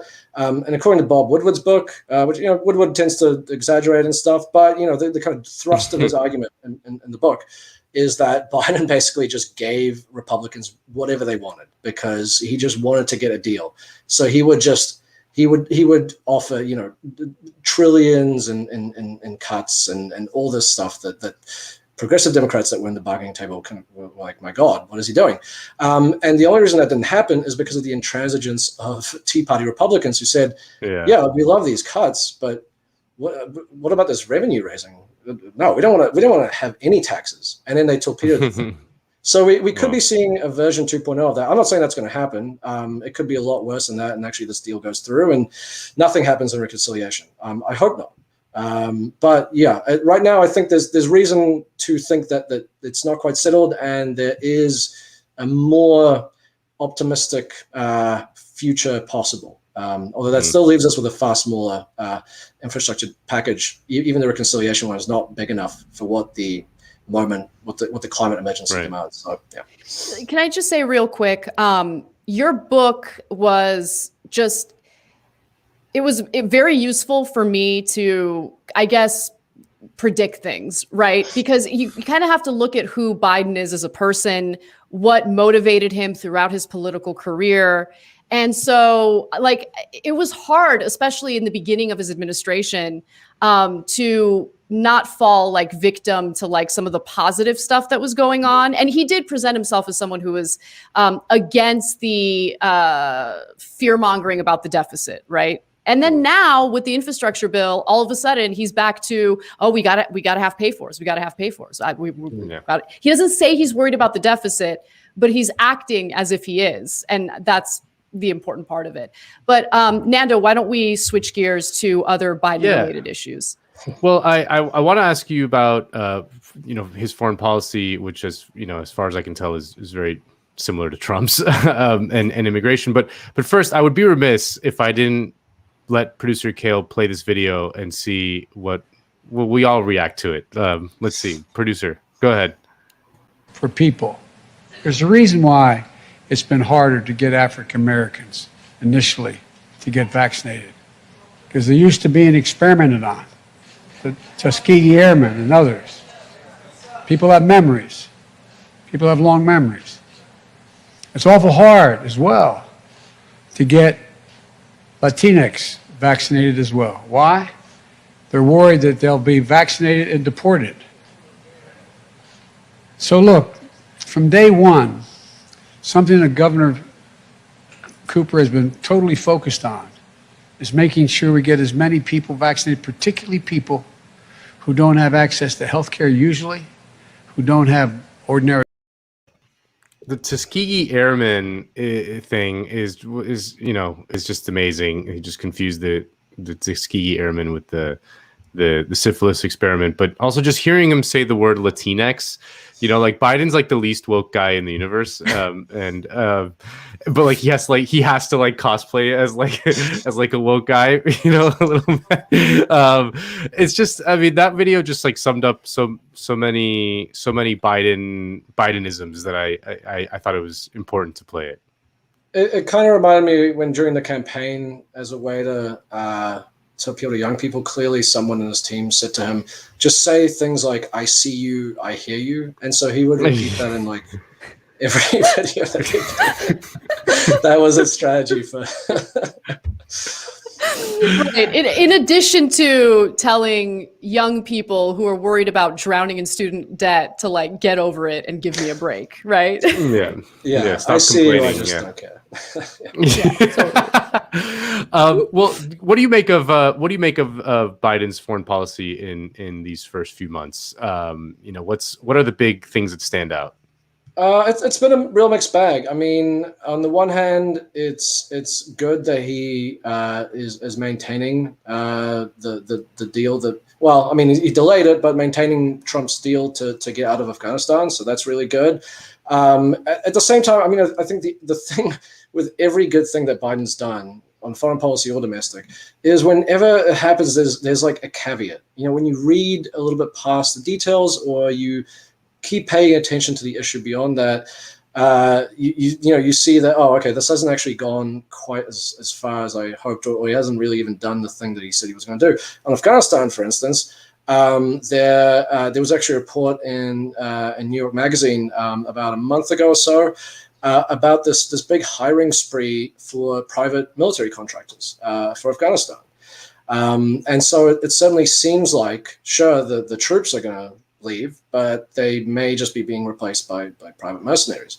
And the administration has said, privately, kind of off the record, or anonymously to papers, that, well, we're going to keep drone striking and doing special forces strikes in Afghanistan. So, I mean, that's a withdrawal in kind of the way that I guess most Americans think of it, but it's not really a proper withdrawal, because if troops are still in there, if you're still bombing a country, if China was sending drones into the United States and bombing it, you wouldn't be like, well, this isn't war. This is this is just good, clean fun. No, I mean, obviously those are acts of wars. So okay, but that's a good thing. I mean, at the same time, I mean, all of this has to be understood in the context of this pivot to a new Cold War with China. So, one of the things that was really good and actually earned some rare praise for me, for Biden, was I thought some of his recent actions around Russia were actually quite good, because contrary to the common perception, Trump may have been very obsequious and flattering to Putin in person in his public rhetoric, but in what he actually did as president, he was pretty belligerent, alarmingly belligerent. And Biden's kind of the opposite, where he's been kind of talking tough and he's done some things, sanctions and the like, to I guess show that he's not going to be like Trump, but he seems to be moving in a direction of trying to tamp down tensions with Russia. We saw that at the summit the other week. The press was going all in and trying to extract some sort of hawkish escalatory talking point from him, and he was basically saying, no, it's fine. They're a competitor, they're an adversary, but we can work together, so on and so forth. So I thought that was good. On the other hand, much like the Afghanistan thing, I mean, this also has to be understood as this part of this pivot towards China, because Biden wants conflict with China, or at least, competition. He wants a saber rattle against it. It makes no sense to be doing that, but then also antagonizing Russia, because Russia's a nuclear power. It has been kind of moving closer to China. So if you want to isolate China, you wouldn't want to antagonize Russia as well. You would want to, at the very least, if not have them on your side, at least have them, not necessarily on China's side if and when things get heated. On other matters, as you say, there hasn't been a massive break from Trumpism that people were expecting. I mean, it's the same old foreign policy as always. The U.S. supports democracy movements and movements and efforts to more democracy in countries where that serves its interest, where it serves its interest to support authoritarians, dictators, despots. It's doing that as well. I mean, we saw that with Saudi Arabia. Biden made a big show on the campaign trail that he was going to, he was really going to hold Saudi Arabia to account for the Khashoggi killing. And what did he actually do? He punished some of the senior leadership, but he kept the crown prince basically unpunished, because at the end of the day, he wants to work with them to fight terrorism. And that's maybe the other thing. I could go on and on and on, but I'll maybe leave it here. I think the other part of it is that the war on terror really shows no signs of really de-escalating. It's still going on, and I mean, frighteningly, what Biden's actually doing is he's bringing the war on terror home. Supposedly against white supremacists and neo-Nazis. I mean, I'm sure those people will be prosecuted as well. But I mean, we have already concrete cases that we've seen where leftists, anarchists, and the like have been kind of targeted, if not for prosecution, then for sort of surveillance in the wake of the January 6th incident. So that's really scary.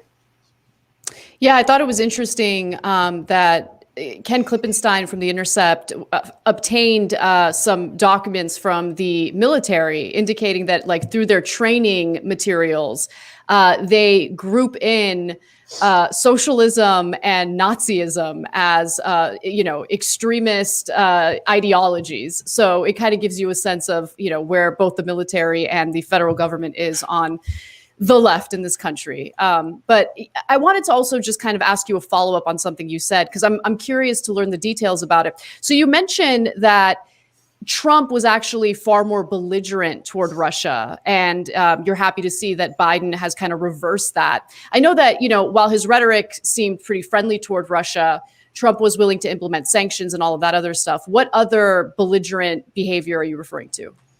Well, he was trying to block the Nord Stream 2 pipeline that Russia's trying to build to basically take natural gas, to export its natural gas directly to Europe.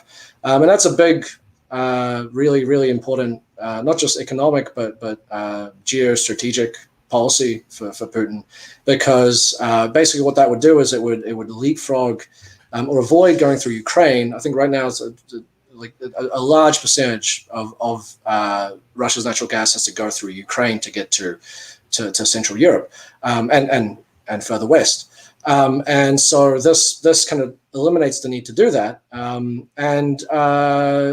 It's a big thing. I mean, in terms of geostrategy, NATO itself has kind of warned its members of this effort. They said, what Russia is trying to do is it's trying to kind of cleave apart NATO and cleave apart Europe by making Western European countries like France and Germany and some of those Central European states more reliant on its gas. So, we have to oppose this pipeline for that reason. Trump was really against it. I think more for his own economic vision of turbocharging American fossil fuel production. But nonetheless, he was opposed to it, and Biden has decided not to sanction the pipeline. So it's going to go ahead. I mean, it still has a way to go before it gets built, but that's a huge win for Putin. Another thing is that Trump kind of talked about trying to, negotiate certain deals with Putin, but I mean, in reality, he withdrew from a whole heap of arms control treaties. And Biden now, I mean, nothing concrete, but they did agree at that summit to restart nuclear talks, which is critical. I mean, nuclear war, the shadow or the prospect of nuclear war has never gone away just because the Cold War is over. In many ways, it's more alarming now because with the end of the Cold War, you don't have the same infrastructure of communication and diplomacy that you used to have during the Cold War, when everyone was terrified that it was going to erupt at any moment into all-out nuclear holocaust. That doesn't really so much exist anymore, and so it could be very easy for miscommunication or a sort of misreading of signs, or even just a malfunction of systems to erupt into full-scale war. It's nearly happened, at least half a dozen times already in our history. So getting that return to some sort of, maybe not friendly diplomatic relations with Russia, but at the very least to a point where those countries can, at minimum, avoid a full-scale nuclear confrontation, and I would say more hopefully actually cut their nuclear stockpiles with the a long-term goal of actually eventually getting rid of nuclear weapons entirely. That's a really good thing. Again, it has to be seen whether that's going to happen, but there's some encouraging signs, and maybe this pivot to China is going to perhaps in some ways help that effort. Unfortunately, though, then you've got the pivot to confrontation with China to worry about. So it's it never ends. Yeah. No, yeah. I mean, even Trump's support for the Montenegro's admittance into NATO was. I mean, it's hard for us in the U.S. to see it this way, but it's akin to like if Russia or China signed a military alliance with Nicaragua or something. Like there would be an absolute meltdown here. Like that is like a direct kind of affront to Russia's interests. And don't forget, Trump sent weapons to Ukraine for the conflict there, which Obama refused to do quite sensibly because he understood that was a major provocation and escalation. And Trump was sort of ridiculed for a long time because they had the GOP had taken that out of their platform, sending weapons, and it was sort of, oh look, Trump's kowtowing to Putin, yada yada yada. But he ended up doing it, and Biden. So there was a report in the Washington Post that Biden actually pulled back. He was going to send aid, and he decided not to in the end because Putin had also withdrawn some troops from the Ukraine border. So that's really important, and that's a big. It seems to be a bit of a change from the Trump administration. But it shows you, this narrative about how Trump was so friendly to Russia. This administration was it was very weird. It was a very weird phenomenon of the last. It's funny because like you said, it's just completely opposite with Biden, in which he's like, I'm gonna give that Putin a piece of my mind. I'm just gonna, like whatever, and everyone's like, yeah, look at him. I want to just to wrap it up because we're running out of time. I want to just very quickly just ask what Biden's been up to on immigration. Immigration was just so central to I think people's revulsion to Trump. I mean, and also to his support, to be fair. But like I think that the images of kids in cages and all that stuff, and Trump, famously went down the escalator and said the Mexicans were rapists and all that stuff. What has Biden been up to on immigration? Yeah, what's been interesting to me about this whole thing is that Trump's immigration policies were kind of one of the chief reasons that people had this really kind of apocalyptic reaction to him, and they were kind of cited. Probably not. I mean, I would say climate change was the number one reason to if you're going to vote against Trump. But people often cite his immigration policy that it was fascistic and everything, which I don't disagree with. But in the end, Biden's immigration policy it's definitely better from a humanistic standpoint than what Trump was doing. But it's not that much different. I mean, granted they are dealing with a crisis that Trump really. Escalated and made worse, sure. But I mean, for example, the public health order that Trump put on in 2020 when coronavirus came out, that was at the time called basically the height of racism, because what Trump was saying was, we're going to use the coronavirus, we're going to use the pandemic to basically close the southern border entirely. You can't even go to, try and go for asylum. We're just going to kick you out if you come through the border, and we're going to send you back to Mexico. And that was, people said, this is fascism and racism in action. This is no public health justification, yada, yada, yada, all of which I agree, and I think is true.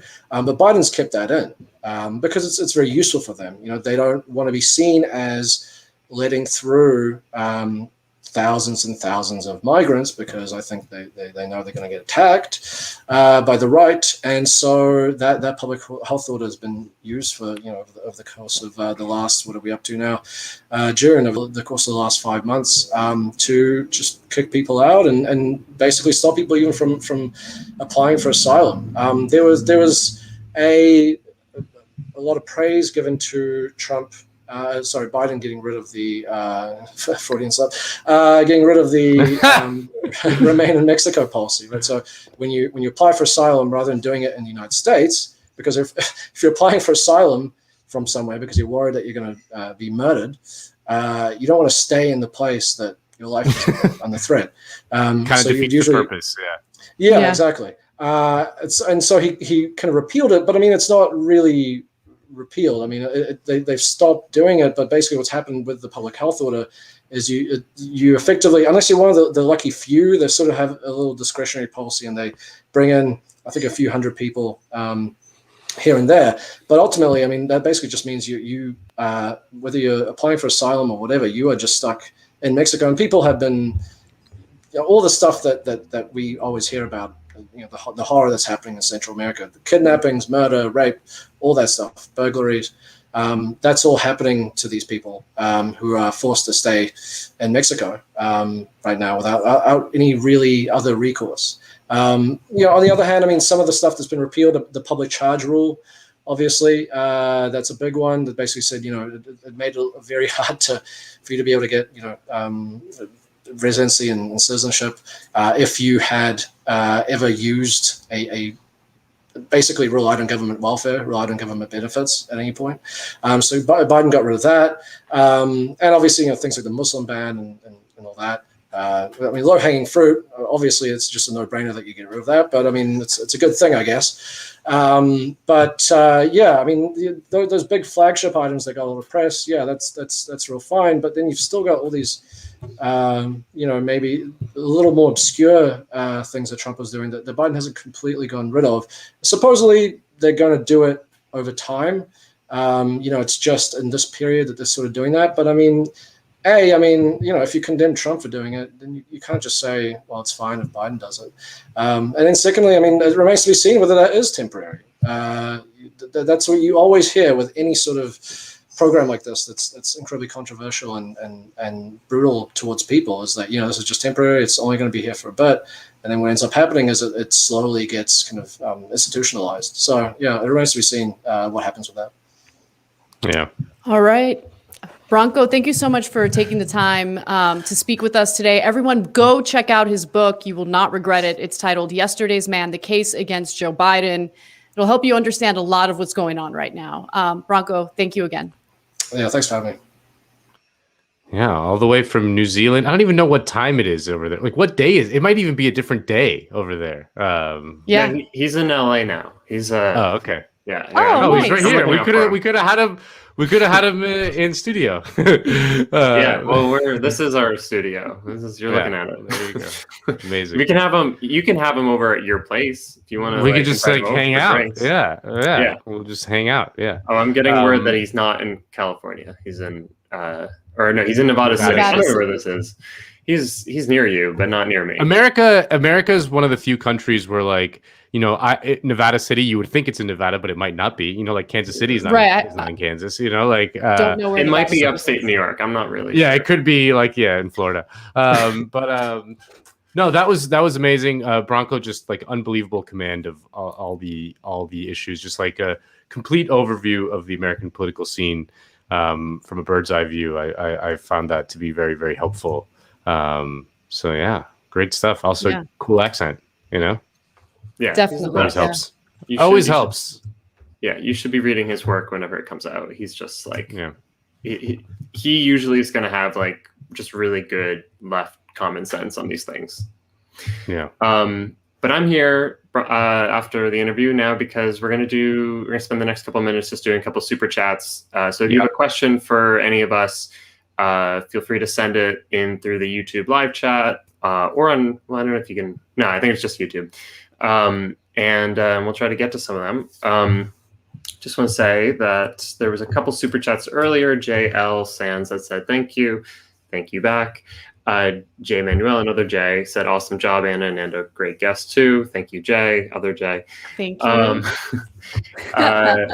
There was a comment earlier by user Prairie Fire who said, in regards to the term asset recycling, that the term itself sounds correct, that late stage capitalism lacks innovation, so you destroy an existing industry and bring it back to pre-regulated start, like how Uber is an unregulated taxi service.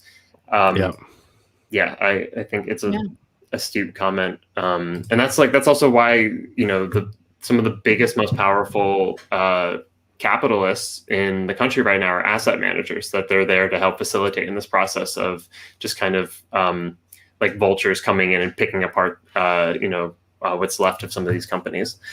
I wanted to bring something up real quick because it's been on my mind a lot. And I don't want to say anything prematurely because clearly this just happened and we don't have too many details about why the condo building in Miami partially collapsed.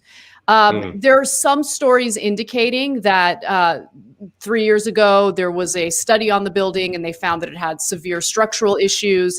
As recently, or as far back, I should say, as the 1990s, they found that the building was sinking at a shockingly fast rate.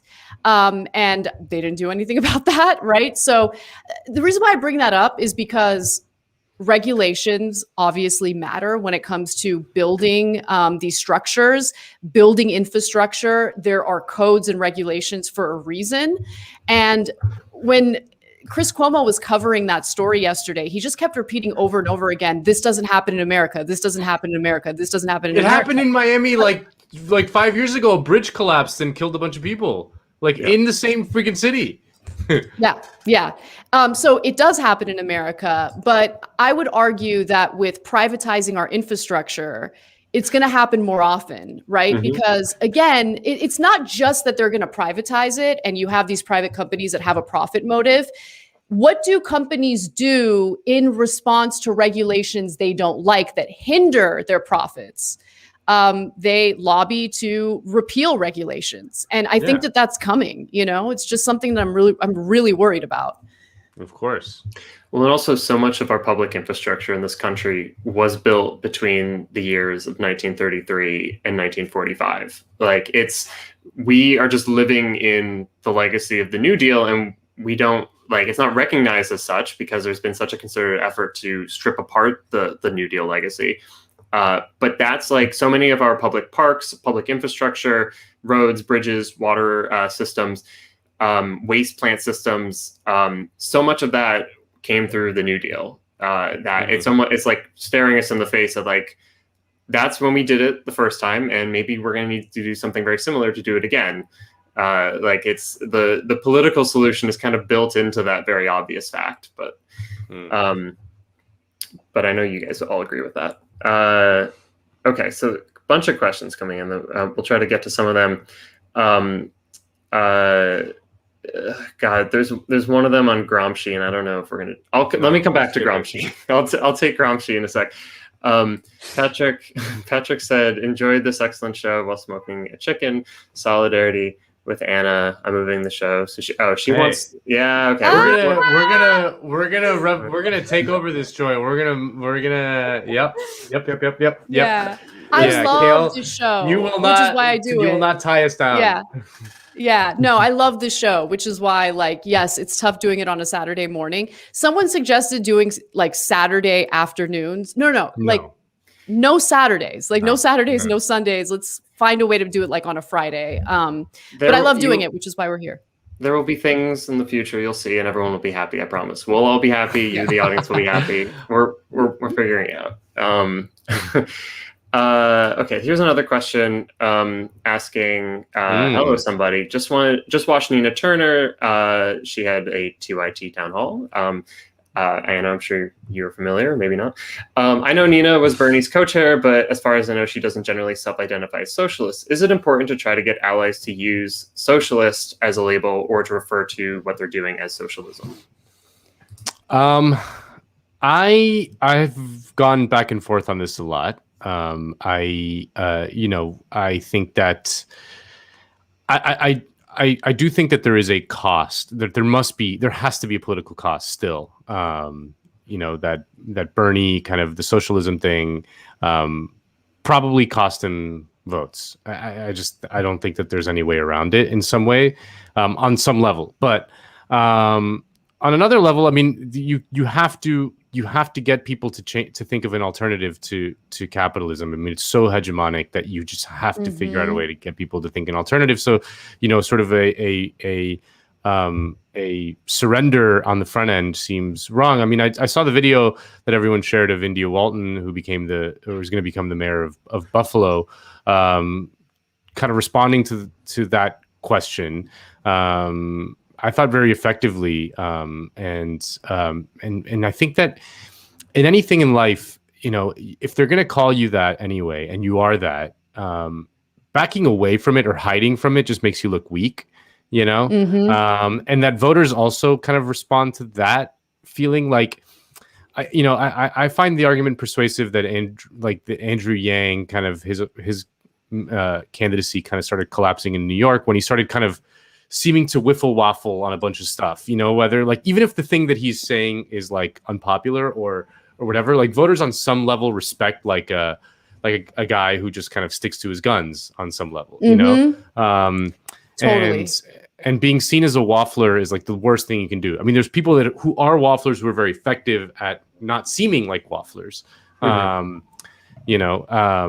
they can move with the political winds in a way that makes them seem authentic all the time. But I do think that at the end of the day, there's probably a short-term political cost, but in the long term or even medium term, you have to start getting people to think of an alternative to capitalism. That capitalism is the root of all our problems, and that if you don't articulate an alternative, you're just going to be stuck in the hamster wheel. Yeah, I want to add to that because I think you're right. And just this morning, a friend of mine sent me a link to an Axios article that says just half of younger Americans now hold a positive view of capitalism, and socialism's appeal in the United States continues to grow, driven by Black Americans and women. So I think that it is important to not only identify unapologetically as a socialist if the candidate is a socialist, right? But also to, through campaigning for the left media, obviously through its programming, to specifically call out the capitalist system for why certain things are the way they are. Like I've gotten a lot better with that and a lot less, I guess, afraid to specifically name capitalism and why certain things are happening when I'm doing the show, TYT specifically. So like the electric grid in Texas, right? The privatized, deregulated model, the capitalistic model is what leads to these private companies refusing to weatherize their equipment, right? They don't want to spend money on that. They want to maximize their profit. So like, I think all of that is important. So people are just kind of crystal clear in their minds about why things are the way they are and how there is an alternative solution. Yeah, I agree with both of you. I think that makes a lot of sense. And I think I definitely agree with the stressing, like the, anti-capitalism in the sense that capitalism is a real thing that we're attacking. And it's not just like this phantom that we're punching at. It's like we can actually identify what it is and when its mechanisms are at play. I would just add, I think when it comes to allies, for instance, if someone is a socialist, they should feel fine identifying as a socialist for the reasons that Nando stated, that like people don't like politicians that seem like they're hiding something. They seem disingenuous, and it's going to hurt you. At the same time, there's some people that, there might be just like some good labor candidates, people that have, their primary support is coming from unions that are maybe somewhat uncomfortable with the label socialist. And I still think that we should do our best to make good alliances with those people and see that, for most of the important aspects of our program and their program, we're in alignment and we should move forward on those things. That I think using socialism and using the label socialist is useful when you can use it. But we also shouldn't make it too hard of a litmus test that we end up courting ourselves out of good allies that we should be, much like closer to, because they actually represent constituencies that that we want as a part of our broader political project that would benefit greatly from what we're doing. So not all.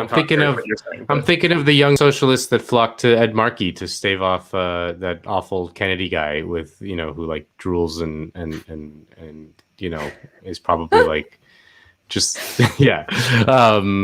That's an example of what you're talking about. Like you don't like. I mean, Ed Markey's not a socialist by any stretch of the imagination, but like it was a tactical choice that I think was effective. Yeah. I'll just say one thing on the Gramsci question, and then we're going to go. Because LJ had asked us earlier our thoughts on Gramsci's common sense, good sense, and the process of intellectuals is applied to the fabric of leftist solidarity. This is like super fucking niche. Yeah, I know. I should do this way. I think it's Kale yapping. Yeah. No, I'm like. Go ahead. I think people need to know. This is important. Okay. Well, no, I think I'm going to be really simple on this, because I think Gramsci is one of these people that gets adopted by all different people with all different political orientations. That he's like Pete Buttigieg's dad. Yeah, well, his dad actually probably was a Marxist. Same thing with Kamala Harris's dad, Donald Harris, who's like a very important Marxist economist. But in addition to that, and just another super chat, thank you. Yeah, I think the thing with Gramsci is just that, so much of what he wrote is very kind of muddled because of the circumstances that he wrote it in. He wrote it in a prison. And so it was very easy for people that were much more on the right to adopt him. I think at the end of the day, like his politics are actually he's just kind of a Leninist. And like he thinks left progress occurs through a party. And so I think to your question specifically, he would probably be advocating for greater left discipline. But the means that you have that is through the party, what he refers to as the modern prince. That's like his code word for like the Communist Party in Italy. So, but ultimately, this is why I'm addressing this question, which is just ultimately like the left today, post Bernie, still lacks certain intellectual institutional organizations and mechanisms that can effectively kind of keep people on the left focused on those things that matter, right? That if we had a Labor Party or a Socialist Party or something similar that could be pushing for our political agenda, it would be easier for us to say, oh yeah, obviously we're trying to win this particular milestone or this particular election, that, we have a greater sense of what we're doing. And we understand that like we should be trying to facilitate in the party's success. And that the party should also be responsive to the people, that, it goes both ways. But I think ultimately that's, you don't have to read Gramsci to get to that conclusion, that like lack of institutions or parties of the left, I think is one of the primary reasons why things are a little scattered post Bernie. And that's why we need to be so focused on building those kinds of institutions. And there's no shortcuts to that. It's no shortcuts, baby. So more discipline. We definitely need more discipline. Jacobin, David Broder, I want to say, just recently translated a never before read Gramsci article in English for the first time. So check it out on the Jacobin website. I have not read it yet. I have it saved on my Instapaper, and I will read it probably Sunday afternoon. Sounds good. So yeah. Well, thanks for the super chat. There's a couple of those I think I missed, but we're out of time, and we appreciate you asking us these questions, and we will get back to them next week. So I'm going to bounce, but thanks everyone. Thanks Anna, Nando, thanks Branko, and have a good weekend. All right, everyone, please share this stream. Share it with your friends, share it with your family, and subscribe to the channel if you haven't already. Subscribe to the magazine if you haven't already. And thank you for supporting us and making this programming possible. Nando, any final words? No, just thank you to Branko. Thank you to everyone who watched. I'm excited to see what the week brings to us and prepare for a new show on next Saturday. The shows never stop.